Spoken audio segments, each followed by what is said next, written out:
నమస్కారం. పసుపులో చాలా రకాలు ఉంటాయి. మామూలుగా మనం తినే పసుపు వేరు, అలాగే కస్తూరి పసుపు అని ఉంటుంది, ఆయుర్వేదంలో వాడతారు. కస్తూరి పసుపుకి తేడా ఏంటంటే పసుపు గుణాలే ఉంటాయి, కానీ పసుపు మామూలుగా మనం రాసుకున్నాం అనుకోండి రంగు అంటుకుపోతుంది. కానీ కస్తూరి పసుపు ఏమిటంటే పసుపు గుణాలు ఉంటాయి కానీ అంటుకోదు. మంచి స్మెల్, పసుపు కన్నా ఇంకా ఎక్కువ మంచి స్మెల్ వస్తూ ఉంటుంది. ఫ్లేవర్ చాలా బాగుంటుంది. అలాగే మామూలుగా ఏంటంటే మనకి లోపల ఏంటంటే చర్మం మృదువుగా ఉండడానికి, స్మూత్గా గ్లోగా ఉండడానికి మనకి సేవం అనే పదార్థం మనకి చాలా అవసరం. అది తయారవుతుంటుంది. వచ్చేదాన్ని ఈ బ్యాక్టీరియాలు అడ్డుకుంటుంది అన్నమాట.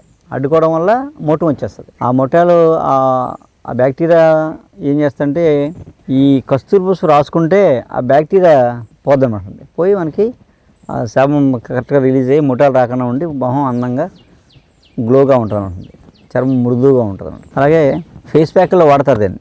ఎలా అంటే మామూలుగా మొట్టాలకి పెసరపిండి, పెసలు ఒక 50 గ్రాములు, కస్తూరి పసుపు ఒక 10 గ్రాములు, 10 గ్రాములు మంచి గంధం, చెంచా నిమ్మరసం కలిపేసి అన్నిట్లో కలిపేసి ఎండబెట్టేస్తారు. ఎండబెట్టి పొడి చేసేసుకొని ఆ పొడి కొంచెం పాలలో వేసి ఫేస్ ప్యాక్లో వేసుకుంటే మొత్తం మొహం అంతా కాంతివంతంగా ఉంటుంది.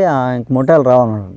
ఆ బ్యాక్టీరియా కూడా పోతుంది, మొట్టాలు రాకుండా ఉంటాయి. మొట్టాలకి మంచి ఉపయోగం. మామూలుగా ఏంటంటే పూర్వం అందరూ పసుపు రాసుకున్నారు మొహానికి, కాళ్ళకి. ఆడవాళ్ళు బాగా రాసుకున్నారు, ఎందుకంటే వాటర్లో ఎక్కువ ఉండేలోట కాళ్ళు రాసుకోవడం వల్ల వాళ్ళకి ఫంగస్ అది వచ్చేది కాదు. మొహానికి అది రాసుకోవడం కూడా మంచి, వీళ్ళకి చాలా జబ్బులు రాకుండా ఉన్న కోసం పసుపు రాసుకున్నారు. కేవలం ఎందుకు తగ్గించారంటే ఈ రోజుల్లో అది పసుపు రంగు అంటుకుంటుందని రాయడం మానేసాము, తగ్గించేసాం. కానీ ఇప్పుడు ఏంటంటే ఆ రంగు లేకుండా ఆ పసుపు గుణాలు కలిగించేది ఈ కస్తూరి పసుపు. కాబట్టి మనం పసుపు కాళ్ళకి అది రాసుకోవచ్చు అన్నమాట. రాసుకోవడం వల్ల రంగు అంటుకోదు ఇది. కానీ పసుపు యొక్క ఉపయోగాలు ఉంటాయి. పసుపులాగే పసుపుకి ఎన్ని గుణాలని అన్ని గుణాలు ఉంటాయి. మంచి వాసన వస్తుంది, మంచి ఆరోగ్యం కూడా. మామూలుగా ఏంటంటే మనం పూర్వం మొహానికి కాళ్ళకి పసుపు రాసుకోవడం వల్ల చాలా రకాల మనకి వ్యాధులు రాకుండా ఉండేవి. అలా మొహానికి రాసుకోవడం ఏంటంటే అవాంఛిత రోమాలు రాకుండా ఉండేవి. అలాగే పసుపు ముద్ద మామూలుగా అన్వాంటెడ్ హెయిర్ ఎందుకు వస్తాయంటే హార్మోనల్ ఇన్బ్యాలెన్స్ వల్లే అవాంఛిత రోమాలు వస్తాయి. అది ఆడవాళ్ళలో చాలా ఎక్కువ ఇబ్బంది ఉంటుంది. మామూలుగా ఏం చేసేవారు, బహిష్టు సమయంలో పసుపు ఎంత ఉందా ఒక బఠానీకి అంత పసుపు ముద్ద చేసుకుని బహిష్టు సమయంలో మింగేవారు అనమాట. ఆ మింగడం వల్ల వాళ్ళకి హార్మోనల్ ఇన్బ్యాలెన్స్ లేకుండా నెలసళ్ళు సక్రమంగా వచ్చేలాగా ఉండేది అనమాట. యాంటీబయాటిక్లా పనిచేసేది, న్యాచురల్ యాంటీబయాటిక్లాగా. అది చాలా జబ్బులు రాకుండా కాపాడేది. స్కిన్ కూడా గ్లో ఉండేలా చేసేది. అలాగే ఇలాంటి అవాంఛిత రోమాలు రాకుండా ఉండేవి. సో ఇప్పుడు అవన్నీ మనం మానేసాం కాబట్టి ఇప్పుడున్న పెద్ద ప్రాబ్లం ఏంటి, అందరికీ చాలామందికి ఈ అన్వాంటెడ్ హెయిర్ పెద్ద ప్రాబ్లం. దానికి ఈ కస్తూరి పసుపు, శనగపిండి ఒక 100 గ్రాములు శనగపిండి, 20 గ్రాములు కస్తూరి పసుపు, ఒక 10 గ్రాములు మంచిగా అందాం అలా పొడి కలుపుకొని సీసాలో ఉంచుకొని అన్వాంటెడ్ హెయిర్కి ప్యాక్లో వేసుకొని ఫేస్ ప్యాక్లో వేసుకోవచ్చు. మనం వెన్న కలుపుకొని మనం ఒక చెంచా వెన్నలో కొంచెం పొడి వేసుకొని, ఒక 1/2 చెంచా పొడి, చెంచా వెన్న కలిపి క్రీమ్లా చేసుకొని రాసుకొని ఒక అరగంట కడిగేసుకోవాలన్నమాట.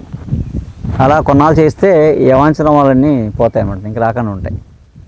మామూలుగా ఏంటంటే బహిష్ఠంలో పసుపు, ఒక మంచి పసుపు కొమ్ములు తెచ్చి దంచుకున్న పసుపు అయితే మంచిది.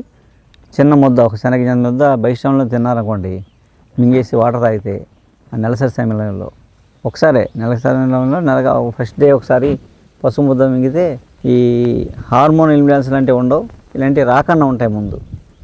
సో అది చేస్తూ ఇది కూడా ఎక్స్ట్రాగా చేశారనుకోండి, మీకు అవాంఛిత రోమాలతో కొంచెం తొందరగా పోతాయి. మాది పశ్చిమ గోదావరి జిల్లా పాలపల్లి అండి. మాది నేను ఒక ట్యాక్సీ డ్రైవర్ని, ట్యాక్సీ తోలుకుంటూ ఉండేవాడినండి.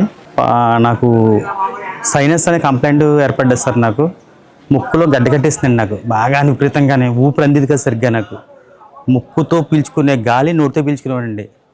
పాలకొల్లు ఏంటి హాస్పిటల్కి వెళ్ళానండి. డాక్టర్ గారు నన్ను స్కాన్ చేశారండి. లోపల స్కాన్ పెట్టి చూశారు. స్కాన్ పెట్టి చూస్తే అమ్మ నీకు ట్యాబ్లెట్ వల్ల తగ్గుతుంది, నువ్వు ఇమీడియట్గా రేపు నువ్వు అటెండ్ అయిపోవాలి, నాకు ఆపరేషన్ చేస్తాను, ఒక 40,000 తెచ్చుకోమన్నారండి నన్ను ఆపరేషన్కి.